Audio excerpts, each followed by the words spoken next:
ನಮಸ್ಕಾರ, ಟೆಕ್ ಟೇಲ್ಸ್ಗೆ ಸ್ವಾಗತ. ಹಾಗೆ ಇರುತ್ತೆ ಇವತ್ತಿನ ಪ್ರಧಾನ ಸಮಾಚಾರ. ರಾಜ್ಯದಲ್ಲಿ ರಾಜಕೀಯ ಚಟುವಟಿಕೆಗಳು ಗರಿಗೆದರಿವೆ. ಇತ್ತ ಗಡಿ ಭದ್ರತೆಯ ವಿಚಾರದಲ್ಲಿ ಕೇಂದ್ರ ಗೃಹ ಸಚಿವರು ಮಹತ್ವದ ಘೋಷಣೆ ಮಾಡಿದ್ದಾರೆ. ರಾಜ್ಯಸಭಾ ಚುನಾವಣೆಗೆ ಮಲ್ಲಿಕಾರ್ಜುನ ಖರ್ಗೆ ಅವರು ನಾಮಪತ್ರ ಸಲ್ಲಿಸಿದ್ದಾರೆ. ಈ ಸಂದರ್ಭದಲ್ಲಿ ರಾಹುಲ್ ಗಾಂಧಿ, ಡಿಕೆ ಶಿವಕುಮಾರ್ ಮತ್ತು ಸಿದ್ದರಾಮಯ್ಯ ಸಾಥ್ ನೀಡಿದರು. ಮತ್ತೊಂದೆಡೆ ಸಚಿವ ರಾಮಲಿಂಗಾರೆಡ್ಡಿ ಅವರು ತಮ್ಮ ಸಚಿವ ಸ್ಥಾನಕ್ಕೆ ರಾಜೀನಾಮೆ ನೀಡಿದ್ದು ತಮಗೆ ಅವಮಾನವಾಗಿದೆ ಎಂದು ಅಸಮಾಧಾನ ವ್ಯಕ್ತಪಡಿಸಿದ್ದಾರೆ. ತ್ರಿಪುರಾದಲ್ಲಿ ಮಾತನಾಡಿದ ಅಮಿತ್ ಶಾ, ಸ್ಮಾರ್ಟ್ ಬಾರ್ಡರ್ ಯೋಜನೆ ಅಂತಿಮ ಹಂತದಲ್ಲಿದೆ ಎಂದಿದ್ದಾರೆ.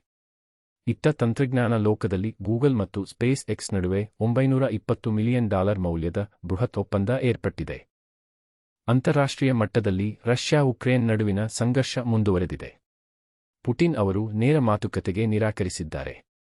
ಇತ್ತ ಟ್ರಂಪ್ ಇರಾನ್ ಜೊತೆಗಿನ ಮಾತುಕತೆ ಸುಗಮವಾಗಿ ಸಾಗುತ್ತಿದೆ ಎಂದು ತಿಳಿಸಿದ್ದಾರೆ. ಇವಿಷ್ಟು ಇಂದಿನ ಪ್ರಮುಖ ಸುದ್ದಿಗಳು. ಮತ್ತೆ ಸಿಗೋಣ ಟೆಕ್ ಟೇಲ್ಸ್ನಲ್ಲಿ. ಲೈಕ್ ಮಾಡಿ, ಶೇರ್ ಮಾಡಿ,